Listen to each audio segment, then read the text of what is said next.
Hey, welcome back, everyone. So here in Florida, sorry about that. Here in Florida, getting ready to speak at CPAC. I'll be speaking this Sunday, I believe. And anyone here, come say hi. I'm going to be covering the events here, doing some interviews. So yeah, next few days. Good to see y'all here. All right, folks.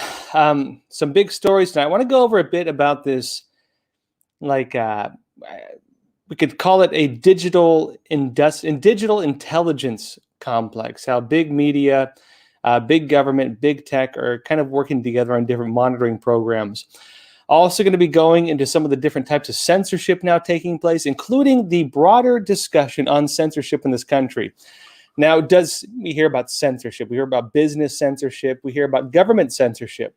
And there's the debate around whether businesses censoring people is a violation of the First Amendment. In other words, a violation of your constitutional rights of free speech. And now we're seeing an interesting middle ground with all this, where what is happening now is government officials are calling on businesses to censor on their behalf. So I'll be going into that as well. All right, folks, as usual, if you have questions, leave them in the chat. I'll try to get to them. Hey, Kelly Carol Singer, good to see you. Yeah. Sunshine Happy Lady, greetings from Florida. Good to see you here. Yeah, thanks everyone. Reno Tron, hello Josh. Good. Thanks everyone for being here. Freya, how you doing? All right, folks, go to the first story for the night. So it says here, this is Epoch Times. It says 60 years after Eisenhower's warning, distinct signs of a digital intelligence complex. Let's go into this. Now it says here in 2019, Susan Gordon stood on a stage at the Washington Convention Center. Behind her loomed three giant letters, AWS, the abbreviation for Amazon Web Services, a name that many of you may be familiar with, especially been following the censorship of Parler, which is now back online, I should note. Let's go into this deeper, though. It says, the cloud computing division of the giant internet retailer. After 3 decades at the Central Intelligence Agency, the CIA, Gordon had risen to one of the top jobs in the cloak and dagger world, Principal Deputy Director of National Intelligence. From that perch, she publicly extolled the virtues of Amazon Web Services and the cloud services of the tech giant provides the CIA. In other words, people call these private systems, private companies. What is the head, right, the Deputy Director of National Intelligence of the CIA doing, having these relationships with Amazon Web Services? Go deeper into this. Now, she told the crowd that the intelligence community's 2013 decision to sign a multi-year $600 million contract with AWS for cloud computing, quote, will stand as one of those that caused the greatest leap forward. And those of you familiar with communist language, that is a concerning statement, right? The great leap forward, right? And I'll continue on. Unclear what her meaning was in that, but it's a concerning use of language. Let's continue. She said, continuing, the investment we made so many years ago in order to be able to try and harness the power of the cloud with a partner who wanted to learn and grow with us has left us not only ready for today, but positioned for tomorrow. The agreement was also a, quote, real game changer, said Andre Pienaar, a founder and CEO of a tech firm called C5 Capital, whose business includes reselling Amazon Web Services. And he said, quote, when the CIA saw they were going to adopt AWS Web Cloud Platform, he said at another event, people said if the U.S. intelligence community has the confidence to feel secure on the AWS, why can't we? And keep in mind, hosting one of the main intelligence agencies in the United States also means they have to meet the requirements of that intelligence agency as well, right? One of the big concerns here. Now, Gordon left government in August 2019, 2 months after her AWS Summit talk. In November 2019, she became senior advisor to a consultancy with close Amazon connections, and in April, joined the board of defense contractors with extensive AWS business. Gordon is one of scores of former government officials who have landed lucrative work in big tech. Not a smoking gun in itself, but a big deal. Now, the synergy between Washington and Silicon Valley can be seen as the latest manifestation of the Beltway's revolving door. You see it as well with some of the big media like CNN, oftentimes hiring former CIA officials, right? But the size and scope of big tech, the size and scope of big tech and the increasing dependence of government on its products and talent suggests something more. The rise of a digital intelligence complex, like the military-industrial complex that President Dwight D. Eisenhower warned against in 1961. It represents a symbiotic relationship in which the lines between one and the other are blurred, as we've been seeing now with some of this different censorship we're seeing. Drink tonight is something I picked up at CVS.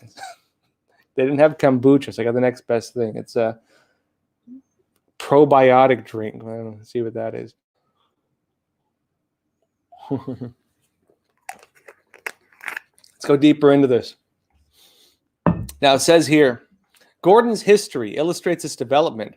Her endorsement, right, this former CIA top official, her endorsement of Amazon was important to the company. AWS, Amazon Web Services, touted the success of the CIA deal as a prime reason it believed the Pentagon should award the company a 10-year, $10 billion contract for cloud computing for the Joint Enterprise Defense Infrastructure, or JEDI.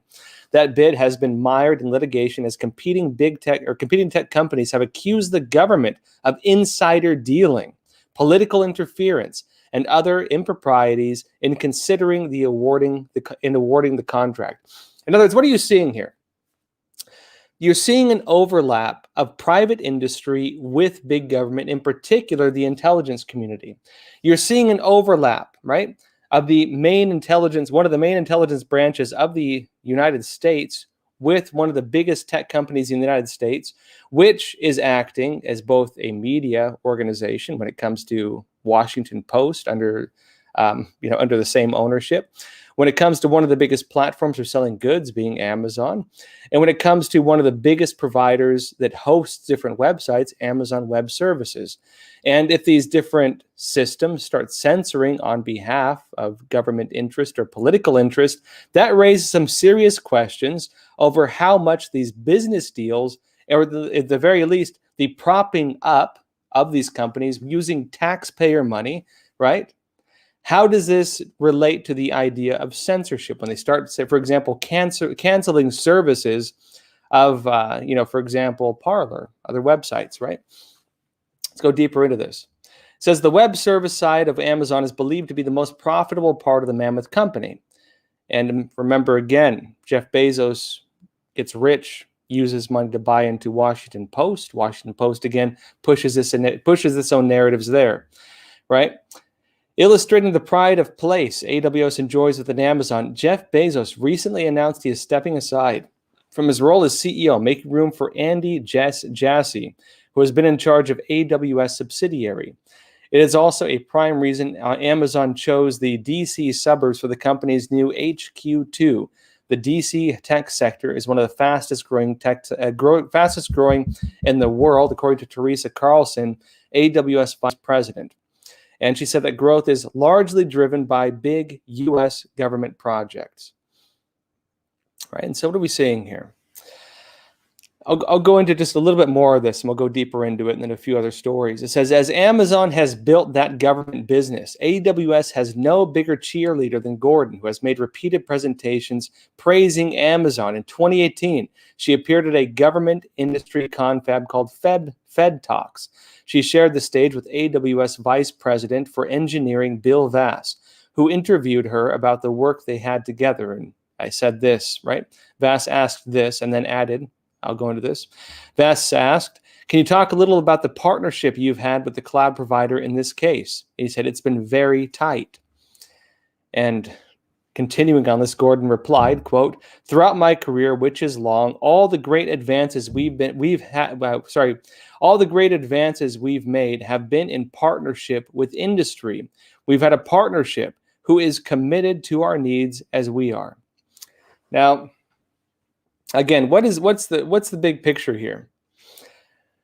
You have big government, which has certain restrictions in terms of the, say, trampling of our rights. Big government technically can't violate the Constitution. You know, they have, but it can be challenged, right?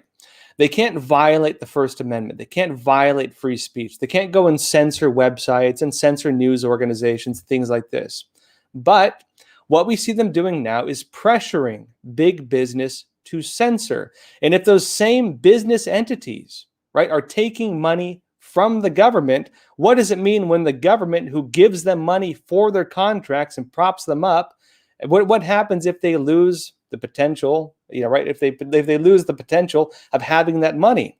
It means essentially that government has bought into these big companies, which are then folding to pressure from the government under the threat of losing the money the government gives them.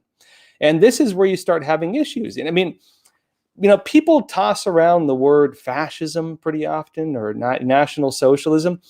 If you really dig into, I'd say most people these days don't actually know what it meant in terms of practice. If you dig into the practice, this is the kind of stuff they had under Nazism and fascism. And I'm not just saying those as name-calling words. The technical details of it. These are what Hitler would call shopkeepers, where you have businesses that are essentially owned by the government, or at least heavily propped up by the government, and you have individuals assigned to them from the government, shopkeepers, right? Not to say that these individuals at these big tech companies are shopkeepers, but they are basically censoring under pressure from big government, and big government is financing them. And this is one of the issues we see taking place. In addition to this, right, these big companies, what kind of data do they collect on you? What kind of data does big tech collect on you? How does YouTube, well, maybe not YouTube, how does Facebook and Twitter and these big companies mostly finance themselves? A lot of the money comes through selling your data, right? And they collect a very large amount of data on you. Now, what happens then if government starts purchasing their data, as they have begun doing? It means basically they can conduct domestic espionage, domestic spying, which is normally in violation of U.S. law, under the, say, workaround of going through big business which they finance, big business which they have heavy financial ties with, and big business which they can pressure to use to deny services. And when you're living in the type of civilization we have right now, which is technically a multi-blend of totalitarian infrastructures, whether it be corporate fascism, whether it be big business, technocracy, monopoly, call it whatever you want, whether it be socialist policies, whether it be the grassroots, whether it be the syndicalists within the unions, whether it be all these different forms we can go into, all of them are playing different roles with this, and all of them are playing into the same basic system of interest, which is basically overriding our basic rights. All of them are pushing for the same globalist agenda, which if you talk to Chinese, they'll talk about the International, or any communist who lived during the Cold War, right? They talked about the International. And all of them are pushing for the same basic agenda, and you have government, of course, using its ties to pressure them as such. Yeah, this is from Joe Bertruff. He said, yes, interview with the pastor was great. Oh, yeah, those of you who didn't see it, we interviewed Pastor Cheon, who was the pastor in California, who basically refused to fold to the lockdown rules, where they weren't allowed to gather to worship. Took it to the Supreme Court, won in the Supreme Court, and actually won the rights of people to worship in the United States, despite the lockdown rules. And you mentioned Kingface. Kingface was a great interview. Unfortunately, Kingface has passed away. I'm not sure everyone is aware. Kingface was fantastic. It's a real pity, actually, what happened. He had a health issue. I don't know the details of it. It wasn't something, like someone killed him or something, but it was a terrible, terrible tragedy. It wasn't that long ago he died, actually. All right, folks, let me go over another story, and then I'll jump into some questions. All right, this is Epoch Times again. I want to go into a bit of what's happening with the Supreme Court right now and with Trump. You might have heard about the push to get his tax records, right? Now, in New York, the New York government is trying to basically get Trump's tax records. The Supreme Court ruled in favor of New York, and so they're moving forward to get his tax records. Now, normally, if you have tax issues, that goes through like the IRS. It doesn't go through local states, and especially in this case, it's very obviously politically motivated. Very obviously, these individuals have stated bias against Trump. You can dig into their records. stated bias against Trump, overruling normal protocols, bypassing the IRS, and going after Trump's tax records in a way that, fine, hold him accountable, but do it through normal processes. Do it through the normal legal processes that any private citizen would be held to. Let's go into this. It says here, former President Donald Trump released a statement after the Supreme Court's decision to not halt the release of his taxes to a Manhattan district attorney, saying it's a continuation of a witch hunt against him. Earlier in the day, the Supreme Court threw out Trump's request to place a lower court ruling on hold that directs his accounting firm, Mazars USA, to comply with a subpoena that would turn over his tax records and financial documents to a grand jury convened by Democratic Manhattan District Attorney Cyrus Vance. Now, the former president, Trump, sent out this full statement via email on Monday, and I'll go over it with you. Now, Trump said this. He said, this investigation is a continuation of the greatest political witch hunt in the history of our country. Whether it was the never-ending $32 million Mueller hoax, which already investigated everything that could possibly be investigated, which is true. Mueller looked into everything already, meaning if there was criminal wrongdoing in this case, it probably would have been made public, meaning that why are they moving forward with this right now? There's probably nothing to be found because Mueller already looked into it for the past 3 years-ish, right? Maybe it's politically motivated, hint, hint, possibly, right? And he continues, Russia, where there was a finding of no collusion, or 2 ridiculous, crazy Nancy-inspired impeachment attempts where I was found not guilty. It just never ends. And he continues, so now for more than 2 years, New York City has been looking at almost every transaction I've ever done, including seeking tax returns which were done by among the biggest and most prestigious law and accounting firms in the U.S. The Tea Party was treated far better by the IRS than Donald Trump. And all of you might remember what happened to the Tea Party, where the Obama administration basically weaponized the IRS against them. There's a big scandal with that. Continuing on this, Trump said, quote, the Supreme Court never should have let this fishing expedition happen, but they did. In other words, launching an investigation is essentially a fishing expedition, seeing if you'll find something, not beginning with actual evidence of a crime and investigating actual evidence of a crime. In other words, carrying out an investigation with the hopes that you might find something incriminating, something which is not really supported within U.S. law, right? Acts like this. A fishing expedition, politically motivated, really, right? I would say you could very easily prove it's politically motivated based on the previous statements of many of these individuals. Let's go deeper into this. This is nothing, right? Sorry, this is something which has never happened to a president before. It is all Democrat-inspired in a total Democrat location, New York City and state, completely controlled and dominated by a heavily reported enemy of mine, Governor Andrew Cuomo, right? Again, provable bias being used to launch an investigation without evidence of crime, right? Fishing expedition against a private citizen at this point. Let's go deeper into this.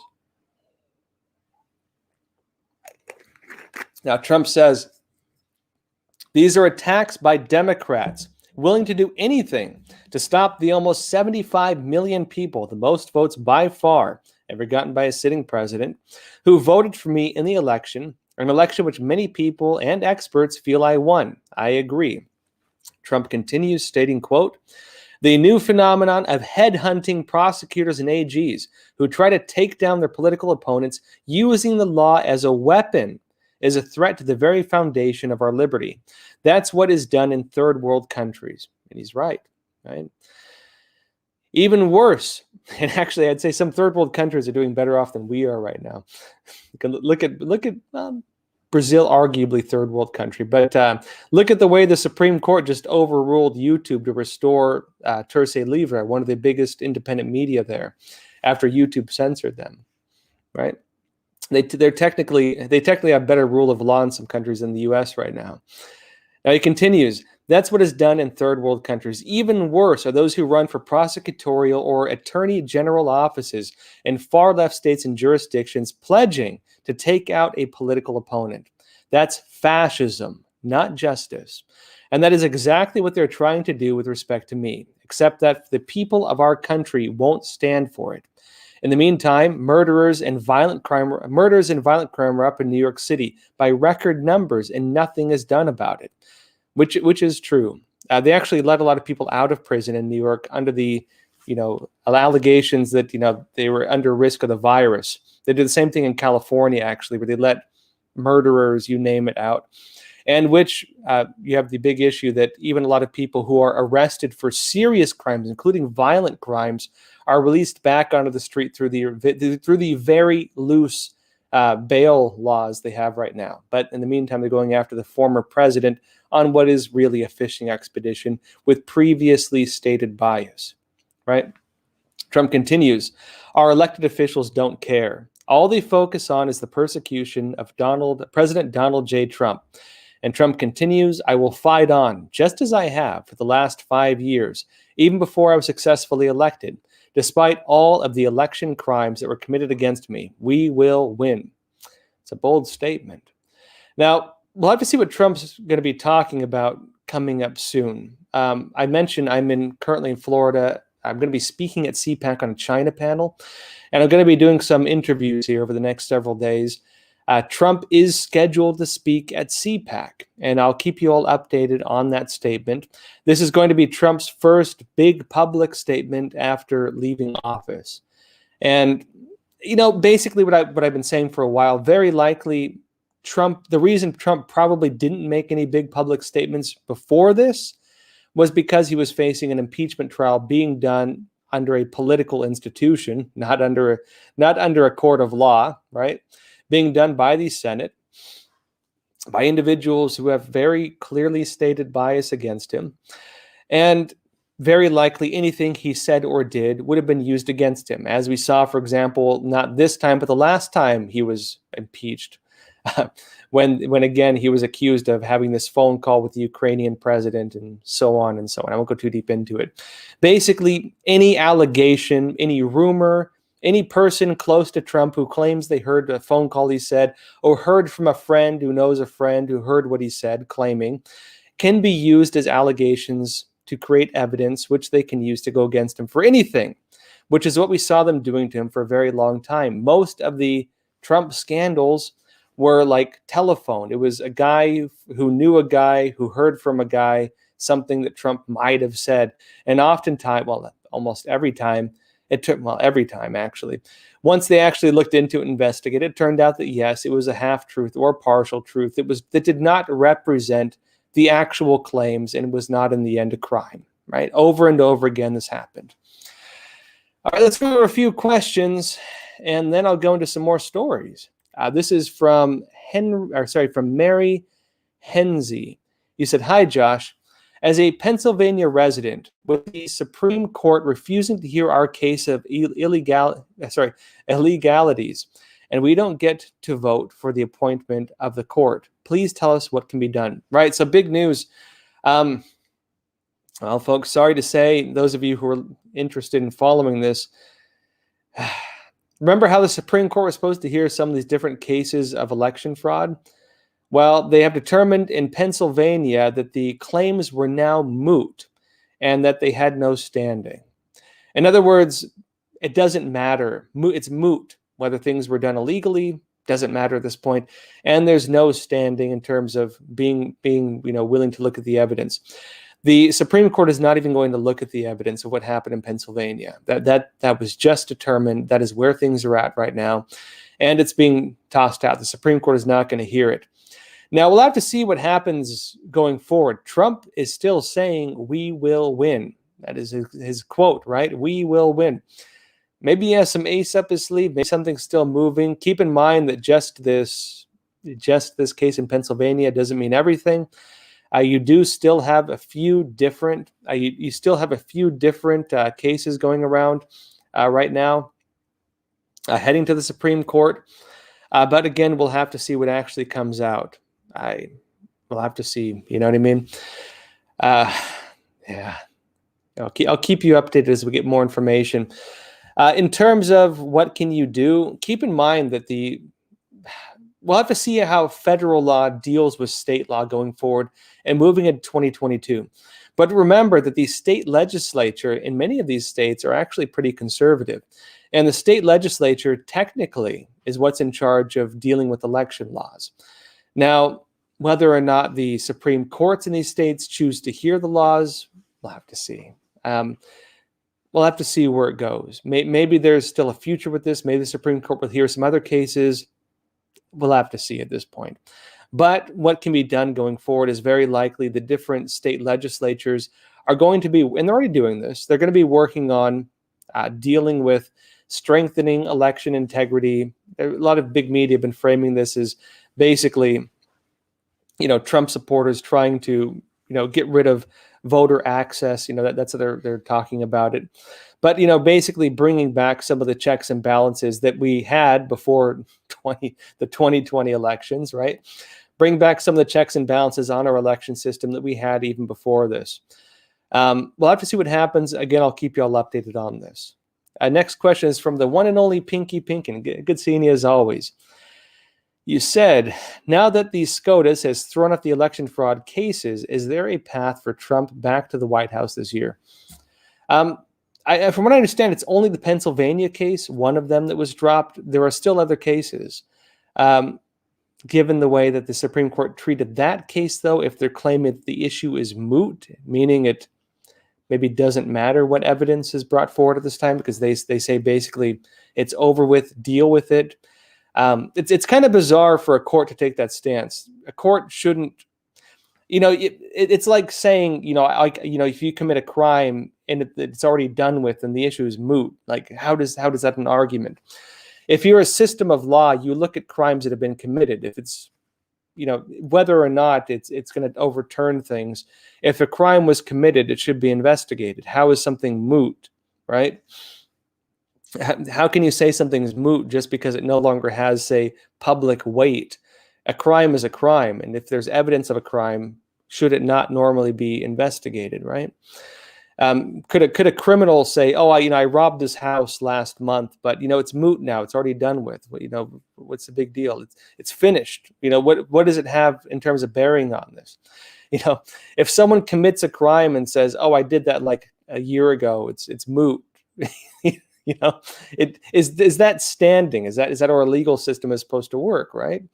Or is the legal system supposed to put on its blindfold and say, was a crime committed, and not look at the impact of whether, what it means if they actually prosecute it?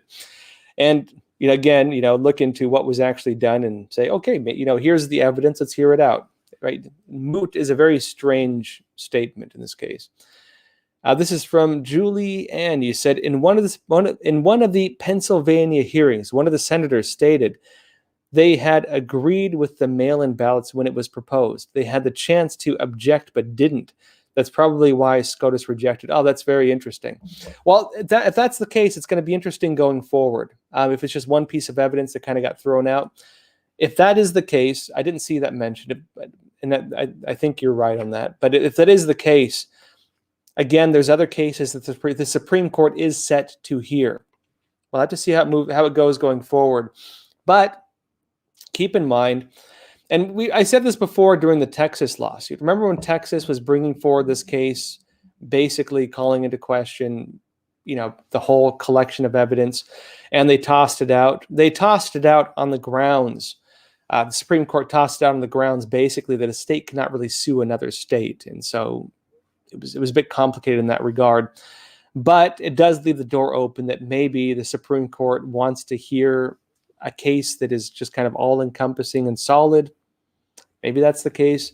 We'll have to see at this point. But you are dealing with a few issues. They talk about social stability and these types of things. If the Supreme Court does not hear a case and actually look at the evidence and actually deal with this, how is half the country at this point going to be convinced that we have a legitimate president? Right? Isn't it in the public interest, no matter which side of the political aisle you're on, to look at the evidence and see whether the evidence has any standing? And if it doesn't have any standing, if they can prove that the Biden won fair and square, I guarantee you a lot of Americans, the overwhelming majority, if they can see all the evidence and say, and just get confirmation, okay, it was won fair and square, let's look at all the evidence, I guarantee a lot of them would be satisfied with it. The concern is that because of the amount of changes to election laws, the amount of things that were done, the amount of claims and people, making sworn testimony and all the different evidence that's come out, it's not very convincing right now that things are legitimate as they claim they are. And the way that the Supreme Court is behaving, not even hearing these cases, is just deepening the distrust in these systems. And that's a very bad state for our government to be in, I'd say. I would say it's very much in the favor of public order and rule of law to at least listen to the evidence, right? In my opinion, of course. All right, let me go over one more story, one more question, then we'll go into some more stories for the night. Let's see here. This is from Paul Wojcicki. You said, "Hey, Joshua, appreciate your fight for truth and justice." Thank you. Why do we feel like the new Supreme Court justices are weak for conservatives? Well, it's probably because they haven't really done a whole lot for conservatives. And not to say across the board. You can look at the interview we just put up with Pastor Cheon in California. Pastor Cheon was one of the pastors who, really big church, man, really magnificent. I mean, it's a big church. One of the churches, again, in California, they said you can't gather to worship. Houses of worship were closed down, but they kept open, like, strip clubs and stuff like that, things like this. A lot of people were raising the question, and then they allowed these mass protests on the street for BLM and so on. And it raised questions over, okay, you're allowing some people to gather when they're arguing for political interests. Why are you restricting people's ability to worship, especially when it's something that's supposed to be protected under the Constitution, right? And they looked at and they also brought forward their own faith. And you can watch the interview. He justifies his case, and he's a calm, well-reasoned guy. I thought it was a very good interview he did. He made his case pretty well, and he was right. He brought the case to the Supreme Court. And he won. They didn't give it back to him fully. It's 25% occupancy, and they still say that he can't sing. He's not allowed to sing. They're not allowed to sing in their church because of allegations of viruses, but you have Hollywood able to do things like that, so they're calling that out. You did have the Supreme Court in that case rule in his favor, and so it's not to say that it's absolutely, messed up. Maybe they're not doing anything. There are cases where they're still ruling based on the Constitution, but I think until they really deal with some of these cases on fraud, and there are still a few left to be heard, they're going to be dealing with the fact that a lot of people are not going to be trusting the government until they do that. And if nothing else, for the sake of social stability, the Supreme Court should at the very least hear the evidence and let it be, presented to the American people. My opinion.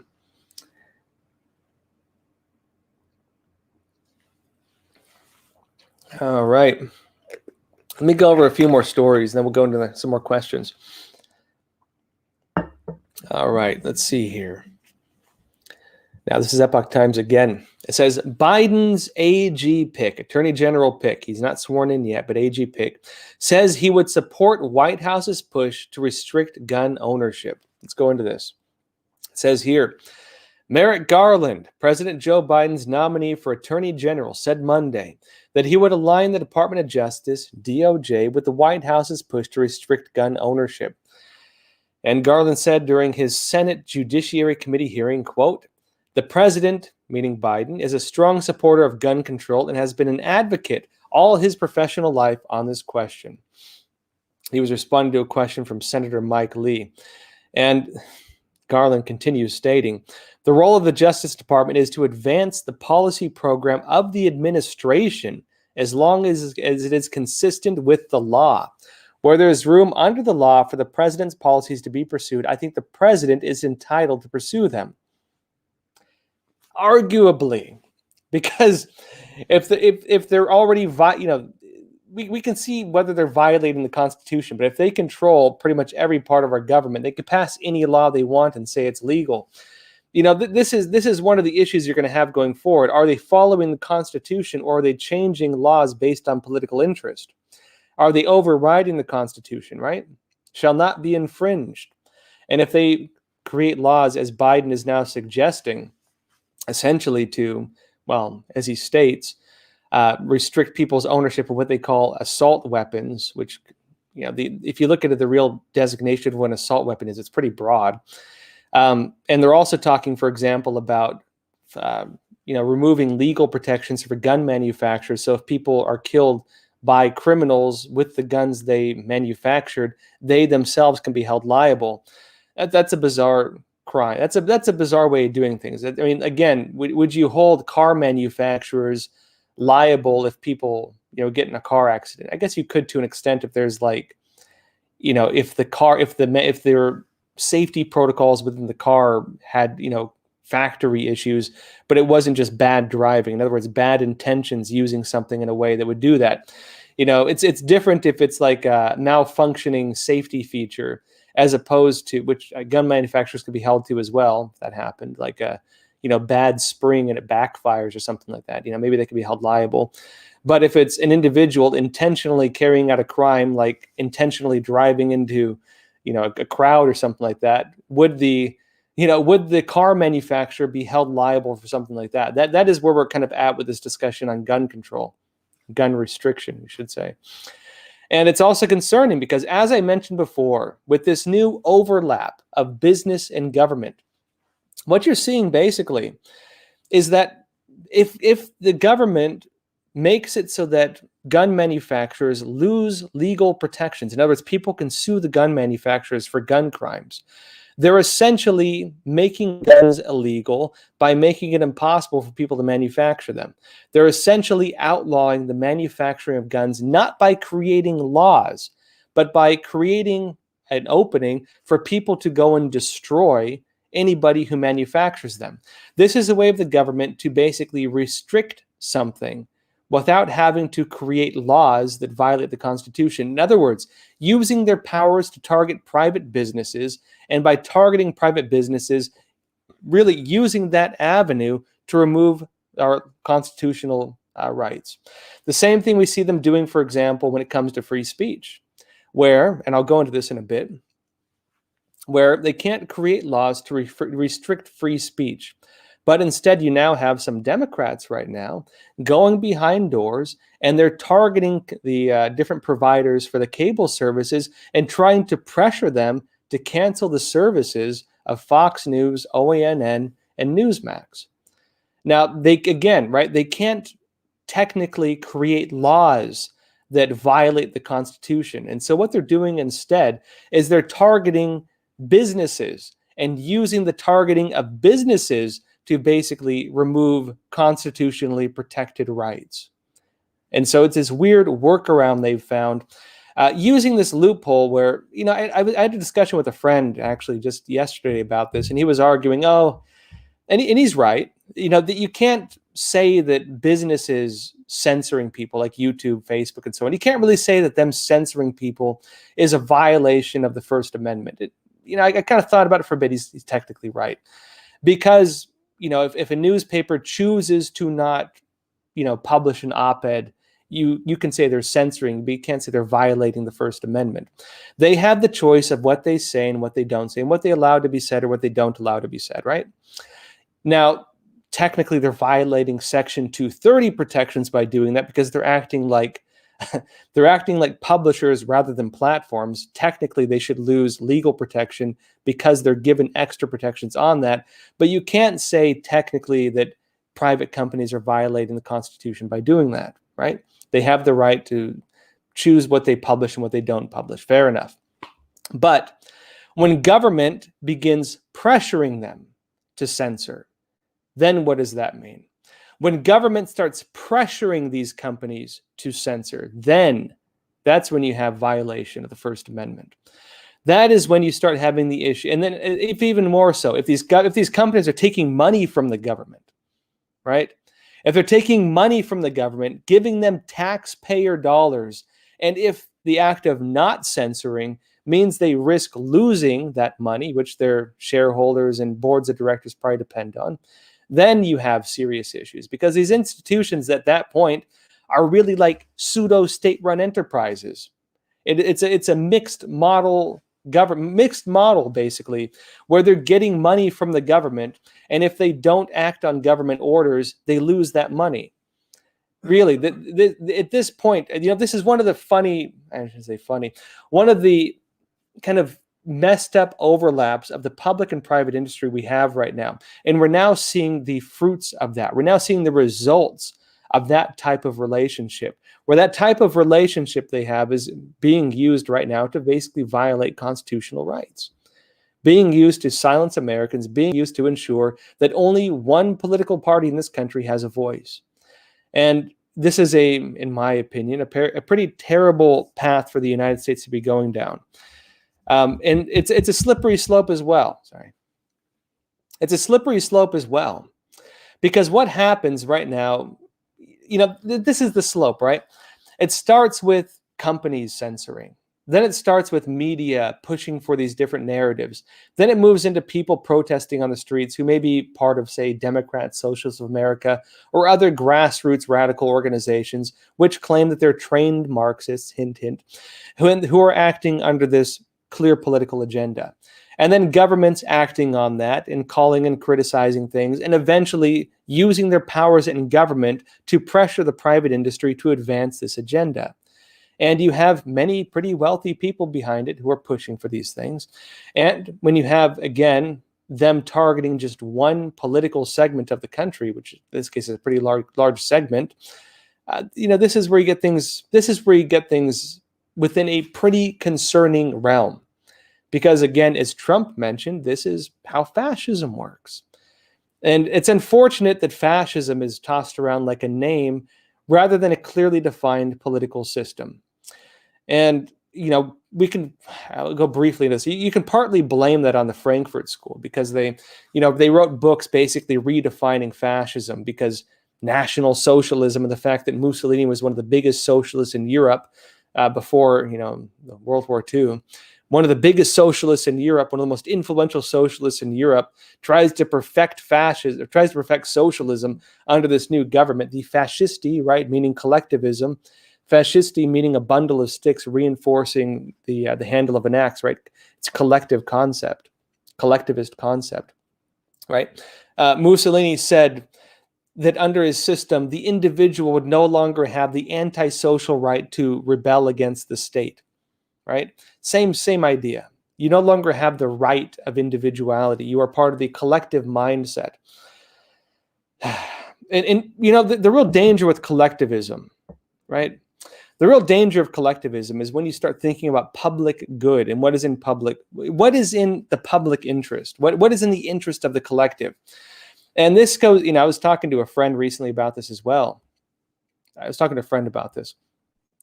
They were saying that in school, they were learning about, basically they had a teacher who was talking about euthanasia. And, basically they always do they promote euthanasia under the narrative of, if a person's suffering and they need it, but fine. But look, here's the problem. Once you start accepting the ability of government to kill citizens, which is what that is in that case. Once you start making this a sanctioned idea that the government has the ability and right to do this, and once you start defining the idea of public good and what reduces suffering, that is where the downward spiral starts happening. Because look, under many communist regimes, they designated, for example, genocide as an act of public good. You can go all the way back to the French Revolution, when they were executing peasants, whether it be, again, through the guillotine or tying them up tying them together and shooting them with cannons with chains tied between them, or putting them on barges and sinking the barges. This was all done under the narrative of the public good. And that is where you start having real serious come up. That is the concern of how these things develop, right? And when you start dealing with these collective mindsets, right? What is best for the public interest? If, eliminating part of the society for the greater good, quote unquote, becomes the accepted way of doing things, which it has many, in terms of government policy, that has become the case many, many times, which is why socialism as an ideology, right, leading towards a communist goal, killed somewhere between 100 million and 150 million people, depending on which estimate you go by. Over the past 100 years, I'd say it's pretty concerning, and people are not willing to bring that system to account. People still believe in that system, right? And this is what we're still discussing right now. Anyways, that is one of the big concerns as things move forward. Let's go into another story, then I'll go into some more questions. Real quick on this. This is another one on gun control. It says this is another article. It says Biden gun control plan would criminalize up to 105 million people. 105 million people in the United States potentially criminalized under this plan, which the Attorney General is saying right now that he may support.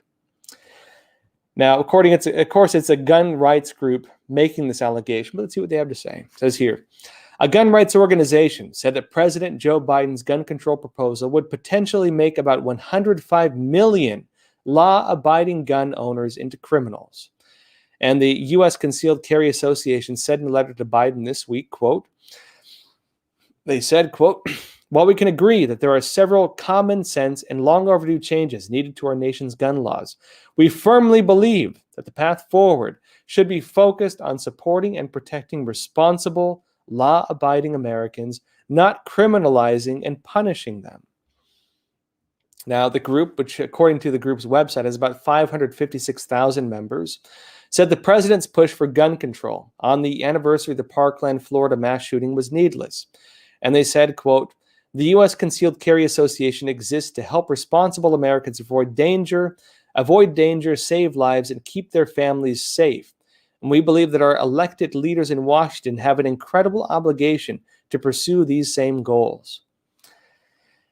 Now, let's go over another story here, and then we'll go deeper and go over a few more questions. Now, I mentioned briefly some of what's been happening with not just gun control, not just with public-private overlap being used for censorship and other concerning developments, not just government basically being weaponized under its legal systems to target private citizens despite publicly stated bias of the people calling for the investigations. Here we have another story. It says FCC commissioners denounce House Democrats' attempt to censor newsrooms based on politics. Now, I mentioned this just a bit ago, but I want to go into a bit of what's actually happening with this. Now, let's go over this. It says 2 top Federal Communications Commission officials on February 22nd said an attempt by House Democrats to pressure television carriers to deplatform Fox News and 2 other cable news channels is troubling because it seeks to, quote, stifle political speech and independent news judgment. It says FCC Commissioner Brendan Carr and Nathan Symington, in separate statements, responded to letters from 2 Democratic members to the House Energy and Commerce Committee that were sent to 12 cable, satellite, and streaming companies. Right? They sent these to 12 cable, satellite, and streaming companies trying to get Fox News, OANN, and Newsmax shut down, to deplatformed. Government officials trying to encourage private businesses to commit censorship because technically through law they can't censor. Now, Carr said this in a PDF, quote, to the House Democrats that use their official letterhead to launch this inquiry, I would say this. Your demand to know the moral principles that guide a private entity's decision about what news to carry cannot be reconciled with bedrock principles of free speech and journalistic freedom. In their letters, the Democratic House members urged the companies to take steps they asserted would combat the spread of, quote, misinformation. And how many of you believe that, let's say, CNN and Washington Times or Washington Post and New York Times, how many would you say are free from misinformation, right? How many of you believe you can pick up CNN right now, turn it on, and not see some type of misinformation? And if you believe that it's completely honest, how do you define what is allowed speech and what is not? If a news agency gets a story wrong, as did almost all these news agencies when it came to reporting, for example, the Trump-Russia scandal, that entire thing was misinformation and disinformation, should they all be deplatformed because of that?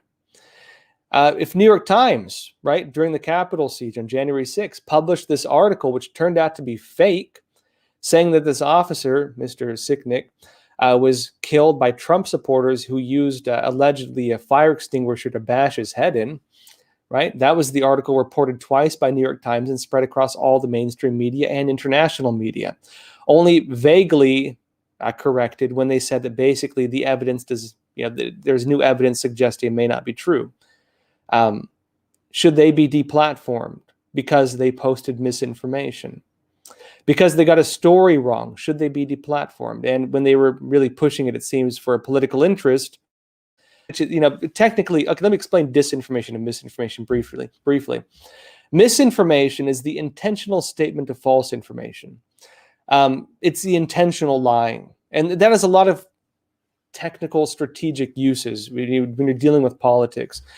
Misinformation could be used to project false information into a legitimate movement in order to cause divisions within that movement. It can be used to inject false information into an organization, like a military movement or political movement, in order to mislead them so that they focus on things of irrelevance, right? That could be misinformation. There's many uses for it. You can also inject false information to get people to make false statements so that you can sue them for libel and things like that. There's a lot of very dark uses for misinformation. Disinformation is a bit different. Disinformation can be something that is 99% true, but has a single grain of lie, a single falsehood. And that falsehood can be used to create the narrative. And basically what happens is you can use the narrative, such and such happened, and people try to question, that's a lie. Then you present the 99% true information, which is the true information, and say, do you dare question this? And most people will fold, right?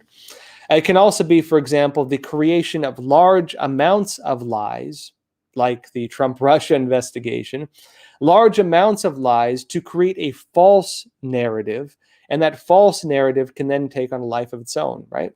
Trump colluded with Russia. Well, what's the actual evidence of it? Well, the evidence was proven false, right? That's disinformation. And it can be many things, false flag events, all kinds of stuff. There's a book, Disinformation by Ian Mihai Pacepa and Ronald Reichlak, you can read that really does a good job explaining this. There's also another book, there's a few. I'm gonna get this book list together. I've been talking about for a while. I need to get that out to y'all. Anyways, I'll go into it. So when they're saying here misinformation, disinformation, they kind of use these things interchangeably. But should a news agency be silenced just for getting a story wrong? And news agencies that have repeatedly stated half-truths and made lies, like some of the big ones, New York Times, CNN, do you think they should all be deplatformed and politicians should push for that because of that? Or do you believe that having different viewpoints is still valuable to having a functioning country, right? And to that extent, do you believe that people should be allowed to state false things, whether intentional or not, right? Do you believe you should be able to go on Twitter and make a joke and not get sent to, thought crime school or something for it? This is part of our free speech. All right. Now let's go to this a bit more. Now, Representatives Jerry McInerney, I'm probably saying this wrong, and Anna G. Eshoo, both Democrats from California, claim that right-leaning Fox, Newsmax, and One America News Network spread, quote, misinformation after the November 2020 elections about COVID-19. Okay. How many news outlets repeated the WHO's lies, proven lies about the virus? How many news agencies reported there was no human-to-human transmission? Misinformation. How many news agencies repeated the lies that China had the virus under control and there was no risk of it spreading outside of China, which the WHO was saying at the time? How many of them repeated that? How many of them were guilty of spreading misinformation? How many news agencies said that you can't talk about hydroxychloroquine as a potential treatment for the virus? How many of them said that stating this is, doubting, questioning science and spreading conspiracy theories and putting people's health at risk? How many news agencies said that and then tried to basically silence people saying otherwise? Right? Most of the mainstream media. Should they all be deplatformed on that ground, on those grounds. How many news agencies back in 2016 were publishing articles questioning the integrity of the elections? How many news agencies tried to get the Electoral College to overturn the elections, to become, disloyal? I forget the word for it. How many were pressuring him to do that? How many? If you go back and even watch the documentaries like The Greatest Hack, where they talk about the integrity of the voting systems back in 2016 and call things into question, they were doing the same things in 2016 that all these news outlets did this time, and they were not deplatformed for it. They were not criticized for it. The big platforms, YouTube, Facebook, Instagram, were not publishing statements on their websites saying Donald Trump is the projected winner of the 2016 elections, and if you say otherwise, we're going to deplatform you and delete your YouTube channel or delete your Facebook account. None of that happened. Why did it happen this time? And why this time is it being used as grounds to basically kill businesses, to eliminate people's ability of free speech? Why is that now happening? And on that note too, how do you have investigations that break away from the common narrative? How do you have people looking into issues and stating things that the commonly accepted narratives do not currently understand? How can you have different viewpoints, different angles, different analysis, and different threads of evidence being brought forward if government itself starts determining what can or cannot be said? If government itself can say that looking into the crimes that government has committed should be illegal and tries to, through pressure on public or private business, pressure them to silence those individuals, how can you even have investigative reporting going forward, right? If Glenn Greenwald and liberal, further left guys during their investigations into Nixon faced this kinds of the censorship. If Nixon said, this type of these are false claims, no other media is reporting these statements, this is obviously fake news, I'm going to pressure the different publishing houses and newspaper distribution agencies to shut down their businesses, how would that have been treated, right? Should something only be allowed to be said if, for example, it's accepted within the general narrative, right? Or should something be allowed to be stated if the evidence supports it and we have other legal protections in place, such as libel laws, such as defamation laws, things like this, in order to prevent people from making false statements? And even now we have the issue that those are being weaponized as well, because, well, we'll have to see what the integrity of our legal system is at this point, as we see them being weaponized to target even the former president of the United States, essentially. This is the unfortunate reality of these different things. All right, folks, let's go over a couple more questions, and then we'll call it a night because it's getting a bit late. Let's see. This is from Melissa. This is from Melissa Eagle Barber. You said, "Hello, Josh. What's your opinion on it being okay for Antifa to do what they do, but it's okay because it's at night and not disturbing duty, but January 6th is considered a terrorist act?" I did see that claim. I want to say it was the projected AG who said this, but don't hold me to that. I'm pretty sure it was him who said it.